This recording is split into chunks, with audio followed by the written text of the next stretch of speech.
저는 높은 연봉, 요게 가장 큰 또 장점입니다. 집값보다 높다. 훨씬 높은 연봉. 훨씬 높다. 건축가. 네. 게린데 건축학과 없어요. 있습니다. 교수님 보시면 지금 어쩌시려고 지금. 안녕하세요. 대학딩 MC 꿀벌 진학캐스터 오승열입니다. 이공계열 전성시대입니다. 이름만 들어도 어렵습니다. 토목. 어떻게 해야 되지? 너무 막막한 이 상황에서 오늘 토목학과가 어떤지 제대로 한번 알려드리도록 하겠습니다. 오늘의 교수님 모시도록 하겠습니다. 반갑습니다. 안녕하세요. 저희는 대림대학교 건설환경공학과 박준경 교수입니다. 네, 안녕하세요. 저는 건설환경공학과에서 가장 핫한 트렌드를 담당하고 있는 스마트 건설 담당 유찬호 교수입니다. 반갑습니다. 네. 과가 건설환경공학과인데요. 이름이 이제 사실 토목과잖아요. 네.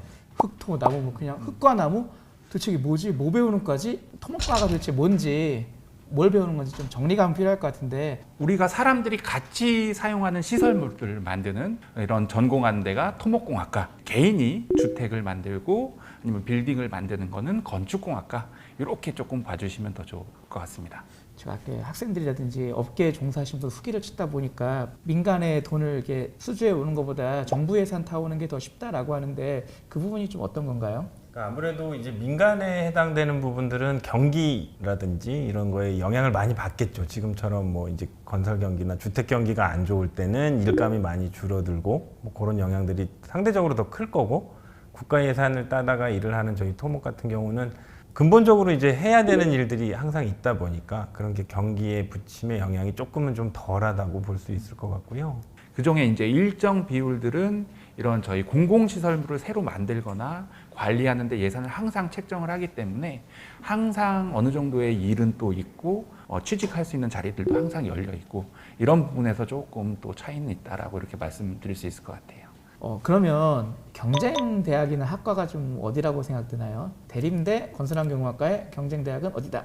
저희 대림대 건설환경공학과의 경쟁대학은 사실은 인서울 4년제 건설환경공학과 토목과들입니다. 수도권에서 계속 취업률 1등 하고 있고요. 뭐 전문대 중에서는 경쟁 상대는 없다고 생각합니다. 지금 중요한 얘기를 하셨어요. 네네. 취업률 1위라고요? 네. 어떻게 취업률이 좀 1인가요? 저희 뭐 대림대 2,000명 이상의 전국 대학 중에서 80.6%로 대림대 전체가 1등을 했고요. 그리고 이제 저희 건설환경공학과는 지금 최근 4, 5년째 86% 이상 취업률을 기록하고 있어서 수도권 전문대의 건설환경공학과들을 놓고 볼 때도 최근 4, 5년째 1등 위치를 차지하고 있습니다. 그러니까 대림대 전체가 취업률이 괜찮은데 그 중에서도 1위다. 네네. 경기 남부 지역에 그러면 이렇게 토목을 배우는 건설환경공학과가 뭐 더 개설된 학교가 없나요? 하나 정도가 남아 있는데요. 사실은 거의 이제 없는 상황이라고 보시면 될 것 같습니다. 학생들이 선호가 떨어져서 없어진 건데 그럼에도 학교가 좀 아직 버티고 있고 취업률이 또 1위로 유지하고 있는 비결은 또 뭔가요? 아무래도 저희 졸업생들 이제 졸업하는 친구들이 취업 자리가 없어서 고민을 하는 게 아니라 취업처를 여러 개를 놓고 고르고 있는 형편입니다. 사실은 현장 가면 보통 한 4,500 정도부터 연봉이 시작을 합니다. 그러니까 그게 어떤 공대를 졸업한 공대의 다른 과보다도 연봉 수준이 높다라고 자신할 수 있고요. 50대 초반에 나와야 되는 게 대기업의 현실이지만, 근데 이제 저희 토목 쪽은 그 나이가 되면 오히려 더 고액의 연봉에 더 좋은 자리로 골라서 갈 수 있는 기회들이 생길 수 있어서 그런 것들이 장점일 것 같습니다. 쭉 갈수록 오히려 나의 경력이 쌓일수록 나의 진가가 더 발휘된다. 나중에 기사나 기술사 같은 자격증만 취득을 하시면 은퇴 없이도 일을 하실 수가 있습니다. 기본적으로 뭐 취업으로 넘어가서 네. 그 86% 학생들은 도대체 어디 취업하나요? 이게 그렇게 시공회사로 보면 DLENC라든지 아니면 뭐 현대건설, 포스코건설, 중견 기업 정도에 해당되는 저희 뭐 대보건설이나 범양 ENC 같은 매출액 한 1,000억 이상 정도 되는 그런 중견 기업 쪽으로 많이 가고요. 강남권에 있는 그 설계 회사들, 뭐 도화, 유신, 그런 삼보기술단, 뭐 그런 설계 회사들, 측량이나 지리정보 업체들. 그래서 비율로 보면 아마 저희 시공 분야가 한 40% 정도, 설계 분야, 토목 설계 쪽 분야가 한 40% 정도, 그리고 이제 안전진단이나 측량 지리정보 쪽이 한 20% 정도 되는 것 같습니다. 그거는 약간 학생들 성향에 따라 네네. 나눠져 가는 건가요? 그리고 또 어떤 친구들 같은 경우에는 또 공무원이나 공공기관을 성우하는 친구들이 있어서요. 그런 친구들 같은 경우에는 뭐 지자체 공무원이나 도공무원 이렇게 하는 친구들도 있고, 철도공사라든지 뭐 도로공사, 공공기관에 취업을 하는 친구들도 제법 있습니다. 근데 현장 근무예요. 어머니들 학생들은 현장 근무를 또 안 좋아하거든요. 현장 근무에서 오는 또 어려움들이 분명히 있을 것 같은데 이것도 그냥 솔직하게 한번 까주시죠. 현장 생활이 이제 부모님들이 알고 계시는 게 지방의 숙소에서 여러 명이 합숙을 하면서 일을 한다라고 생각을 하시는데, 요새는 이제 신세대들을 유입시키기 위해서 그런 시공회사들도 전부 최신식의 1인 1실 기준으로 운영들을 다 하고 있고요. 그래서 저희 과에서도 사실은 뭐 여학생들도 현장을 꼭 가겠다는 친구들도 있습니다. 현장. 여학생이요? 네. 그런 생활도 해보고 싶고 현장 기술자로 토목에 꽂힌 현장이지, 그런 맥락에서 그런 쪽을 꼭 가고 싶어하는 친구들도 있고, 뭐 상대적으로 건축 분야보다는 덜하지만 현장 소장이나 이제 그런 최고 책임자급들도 이제 여자 소장들도 나오고 있고요. 그런 걱정하시는 부분들은 세대가 바뀌면서 점점 해결이 되고 있는 상황인 것 같습니다. 요즘 그런 상황이면 현장 근로자나 젊은 친구들은 이제 다 그만두고 있기 때문에 지금은 이제 그렇지는 않고요. 근데 학생들이 현장이 더 힘들잖아요. 가는 이유는 돈이 많아서인가요?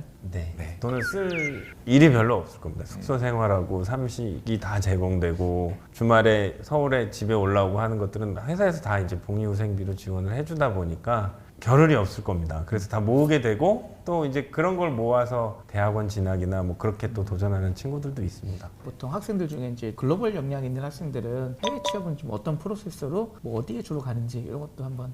아무래도 설계의 기본적인 이제 능력이 조금 있어야 경력이 있는 한 과장급 정도, 한 6년 정도의 경력이 쌓이게 되면 그런 다양한 또 해외로 갈 수 있는 기회들이 좀 열리고 있습니다. 한 방에는 아니고 이제 중간에서 한번 이직으로 올라가거나 그렇게 한다. 네네. 그래서 현장 건설 현장 쪽으로는 뭐 개인의 언어 능력에 따라서 즉시 갈 수도 있고, 설계적인 측면에서는 경력이 있어야 갈 수 있고, 이렇게 정리할 수 있을 것 같습니다.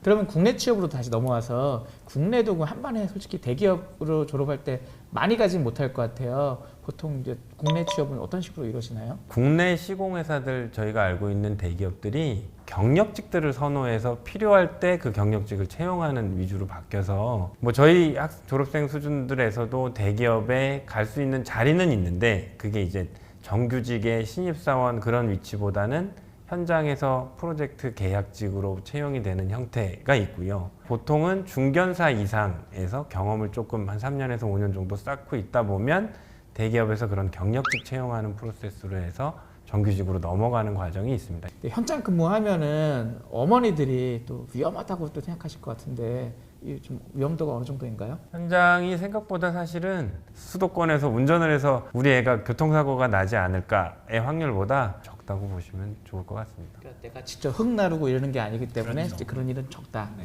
여담이지만 사실은 저희과 입학생 중에 한 50% 정도는 주변에서 토목을 하시는 분들이 추천을 해주시는 경우로 입학을 하는 입학생들이 절반쯤 됩니다. 멋지지가 않지만 나중에 보면 더 괜찮아 이렇게 추천할 만한 분야다. 가늘고 길게입니다.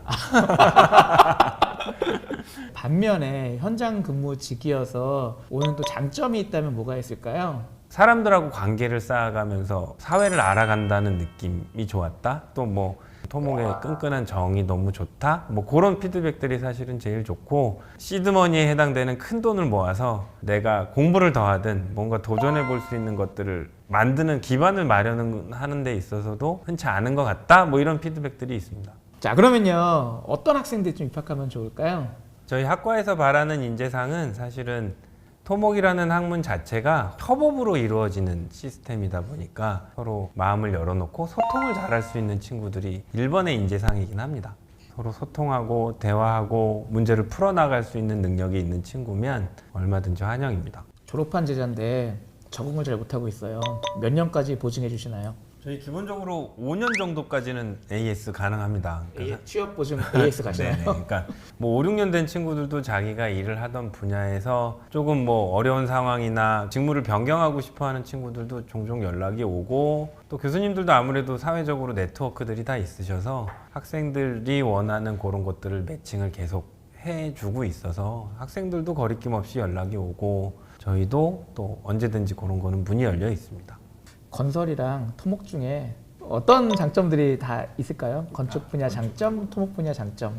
제가 생각했을 때 건축 분야의 장점은 아무래도 이제 디자인을 좀 굉장히 선호하고, 이제 외형적인 디자인을 예쁘게 만들고, 예쁘게 만든 것들을 어떻게 이제 표현을 할까, 이런 거를 관심이 많은 친구들은 건축공학과를 아무래도 더 선호하는 것 같고요. 저희는 사실은 경기에 그렇게 많이 타고 있지 않고 연봉의 시작이 굉장히 차이가 크다라고 좀 이렇게 말씀드리고 있습니다. 그러면 종합 정리 한번 해보겠습니다. 학과의 장점을 한번 몇 개 정리해 주시면 뭐가 있을까요? 학과의 장점은 86% 이상의 수도권 1위 취업률일 것 같습니다. 그만큼 학생들이 갈 수 있는 분야도 많고 고를 수 있는 회사가 많다는 얘기겠죠? 저는 높은 연봉, 요게 가장 큰 또 장점입니다. 건축가보다 높다. 훨씬 높은 연봉. 훨씬 높다. 건축가. 네. 계린대 건축학과 없어요. 있습니다. 교수님 보시면 지금 어쩌시려고 지금. 토목은 단순히 토목이 끝이 아니라 그 안에서 고를 수 있는 직업군이 넓다. 내가 원할 때까지 일할 수 있다. 해외에서 일할 기회도 많다. 학과 구성원들끼리 끈끈하다. 학생이나 뭐 청년 동문회나 잘하고 있다. 너무 장점만 얘기하셨는데 네네. 단점도 한번 소개시켜 주세요. 단점은 뭐가 있을까요? 현장이 주로 지방에 있어서 그런 게 단점이긴 하지만 돈을 많이 벌 수 있는 기회로 활용하실 수 있을 것 같습니다. 현장에서 토목과 나왔다고 흙나르고 인부처럼 일하는 게 아니라 우리는 관리를 하는 기술자로 일을 하는 거다라는 인식의 전환이 필요합니다. 입학 관련해서 좀 궁금한 사항 있으면 어디로 문의하면 될까요? 입학 관련해서 궁금하신 사항은 홈페이지나 저희 건설환경공학과 홍보 채널 쪽으로 연락 주시면 24시간 연락하실 수 있습니다. 마지막으로 이 영상 보는 학생들이나 선생님에게 한마디씩 해주시면 좋을 것 같습니다. 공대에서 선택할 수 있는 여러 가지 과들 중에서 자식들을 믿고 맡겨 주실 수 있는 학과라고 자부하고 있고요. 재밌게 같이 공부해보고 같이 고민하는 교수자가 되도록 하겠습니다. 저는 수학, 물리 때문에 선택에 어려움이나 두려움이 있는 친구들이 있다고 하면 천천히 잘 가르쳐주고 있으니까 걱정하지 않고 지원해도 좋을 것 같아요. 토목과가 우리가 보시는 것처럼 쭉 오랜 기간 갈 수 있고 안정적으로 학생들이 할 수 있는 전통의 공대과니까요. 학생들도 한번 관심 있게 알아보고 좀 지원도 한번 해보시면 좋을 것 같습니다. 다음 주에 또 보석 같은 학과로 또 만나도록 하겠습니다. 다음 주에 다시 만나요. 안녕.